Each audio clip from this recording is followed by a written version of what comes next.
విజయవాడ బజ్జీలకి పునుగులకి ప్రసిద్ధి అయితే ఇలా చల్లగా మంచిగా వర్షం పడుతున్నప్పుడు వేడి వేడిగా బజ్జీలు పునుగులు వేసుకొని తినడంలో మనం ప్రసిద్ధి ఏమనిపిస్తుంది బాబోయ్.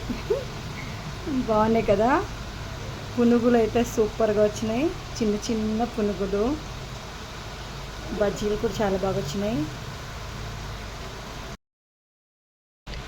ఫుల్ వర్షంలో బజ్జీలు పునుగులు తీసుకోపోనా ఎలా ఉన్నాయి చూడు. Hot bajjis.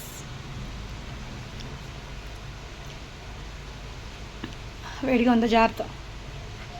Come this side, move this side బూనా. ఓ బాగుందా. నైస్. Wow super.